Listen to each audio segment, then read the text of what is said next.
Le réservoir d'une voiture est plein au 1/5. On ajoute 50 litres et on roule sur un trajet de 175 km en consommant une moyenne de 5 litres au 100. À l'arrivée, le réservoir contient 75% de sa capacité. Quelle est la taille du réservoir? 60 litres, 65 litres, 70 litres ou 75 litres? Donc pour décomposer, on a avant le départ un réservoir qui est rempli à 1/5 de sa capacité. On rajoute 50 litres pour le voyage.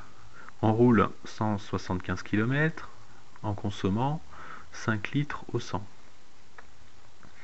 Et à l'arrivée, on va avoir un réservoir qui sera plein à 75% de sa capacité. Pour commencer, on va calculer la consommation pour 175 km. On nous dit que la consommation est de 5 litres au 100, ce qui va nous donner un produit en croix. 5 sur 100 est égal à x sur 175. Ce qui va nous donner x est égal à 5 fois 175 divisé par 100, donc 8,75 litres. Ensuite, nous ajoutons les 50 litres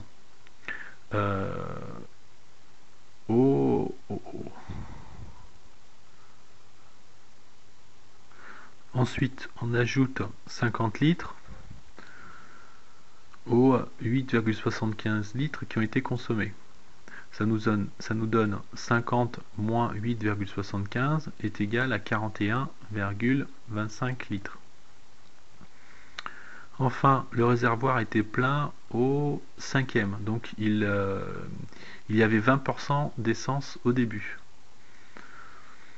Donc un 5e, si on traduit en pourcentage, ça nous donne un 5e est égal à 20%, 2 5e 40%, 3 5e 60%, 4 5e 80%, 5 5e 100%. À l'arrivée, le réservoir contient 75% de sa capacité. Donc 20% plus 41,25 litres est égal à 75%. Et donc 41,25 litres correspond à 55% de la capacité. Et pour finir, on va poser Y, qui est la contenance totale du réservoir, en litres. Et à nouveau un produit en croix, 55 divisé par 100 est égal à 41,25 sur Y. Ce qui nous donne Y est égal à 41,25 fois 100 divisé par 55.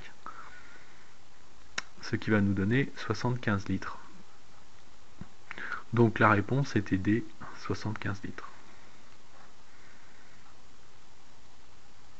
Afin de débuter ses travaux, un entrepreneur sollicite de son client un acompte de 2688 €, soit 4% du montant total des travaux.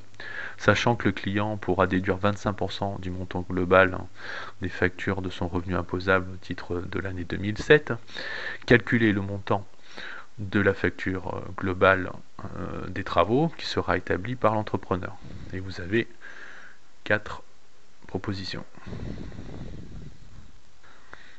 On va présenter ça sous forme d'un produit en croix. Donc 4% est égal à 2688 sur X. Ça nous donne X est égal à 2688 fois 100 divisé par 4, soit 67 200 €. Le montant de la facture globale qui sera établi par l'entrepreneur est de 67 200 €. Et comme la déduction fiscale n'intervient pas dans la facture globale de l'entrepreneur, on va choisir la réponse T, 67 200 €. Un parachutiste effectue un saut à une altitude de 4000 mètres. Il tombe en chute libre à une vitesse moyenne de 200 km/h et ouvre son parachute à 1500 mètres d'altitude. Sa vitesse moyenne est alors de 20 km/h. Quel temps s'écoulera-t-il entre le moment où il s'élance de l'avion et celui où il touche le sol? Donc 4 propositions, 5 minutes 15 secondes, 5 minutes 25 secondes, 5 minutes 45 secondes ou 6 minutes et 5 secondes. Alors tout d'abord, il faut savoir qu'une heure c'est 60 minutes, et c'est aussi 3600 secondes. On va définir par A le temps de chute libre et par B le temps après l'ouverture du parachute. Alors commençons par calculer le temps de chute libre. Donc tout d'abord, on va calculer la distance parcourue pendant la chute libre. Donc c'est la distance totale moins le temps parcouru après l'ouverture du parachute qu'on connaît. Donc ça fait 4000 moins 1500, ça nous donne 2500 mètres. Et ensuite on présente ça sous forme d'un produit en croix. On a 2500 divisé par A est égal à 200 000 sur 3600. Ce qui nous donne A, donc le temps de chute libre, qui est égal à 2500 fois 3600 divisé par 200 000. Et ça nous donne 45 secondes. Toujours avec la règle de 3, on va calculer B, qui est le temps de chute libre.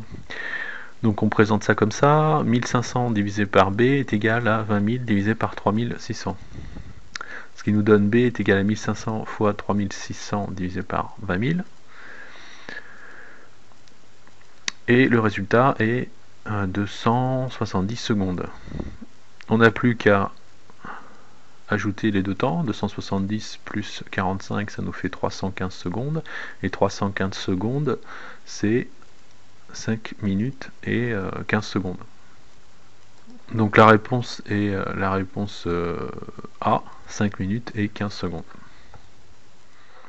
Marc et Antoine ont 55 ans eux deux. Marc a 7 ans de plus qu'Antoine et il faut donner l'âge de Marc et d'Antoine. On va calculer l'âge d'Antoine qui est le moins âgé des deux. Pour cela, on pose 55 moins 7, le tout divisé par 2. On obtient 48 divisé par 2 qui nous donne 24 ans. Et ça c'est pour l'âge d'Antoine. Et enfin, pour trouver l'âge de Marc, on sait que Marc a 7 ans de plus qu'Antoine, donc ça fait 31 ans. Le résultat est donc Marc a 31 ans et Antoine 24.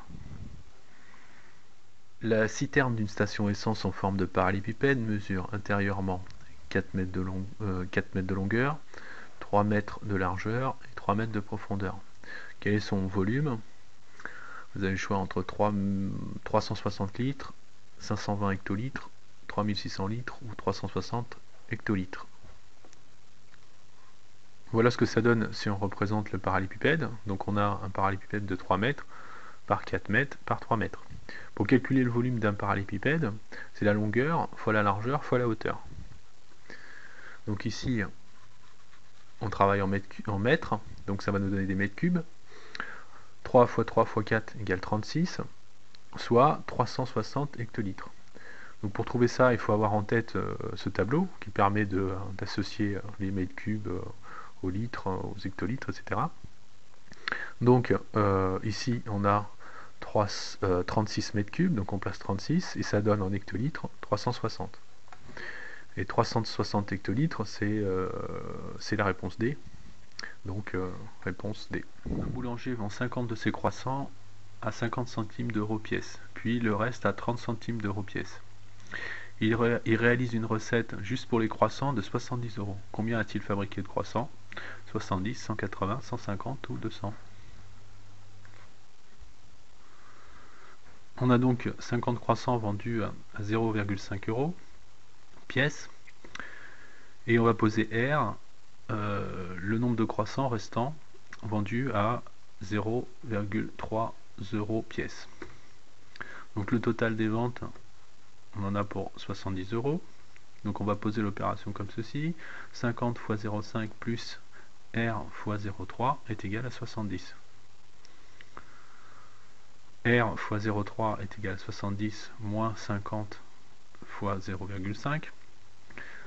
Donc 70 moins 25 est égal à 45. Donc R fois 0,3 est égal à 45. Donc 45 divisé par 0,3 est égal à R. Donc ce qui nous donne 150. Donc le nombre de croissants vendus à 0,3 euros est de 150. On y ajoute les 50 euros les 50 croissants vendus à 0,5 € et on obtient 200. Donc la réponse c'est D200. On sait que la masse volumique du cuivre est de 9000 kg par mètre cube et que celle de l'or est de 20 000 kg par mètre cube. Quelle est la masse d'un lingot composé de 3 litres de cuivre fondu et de 6 litres d'or fondu? Vous avez le choix entre 37 kg, 87 kg, 107 kg ou 147 kg. Pour résoudre cet exercice, il faut avoir en tête ce tableau qui nous permet de convertir les mètres cubes, décimètres cubes, centimètres cubes en litres, décilitres, centilitres, etc. Donc on peut écrire que 1 décimètre cube est égal à 1 litre et que 1 mètre cube est égal à 1000 décimètres cubes. Donc ça nous permet de convertir le cuivre dont la masse volumique est de 9000 km3 à 9 kg par décimètre cube, soit 9 kg par litre, étant donné que 1 décimètre cube est égal à 1 litre. Ce qu'on a ici. Et c'est ce qu'on a là.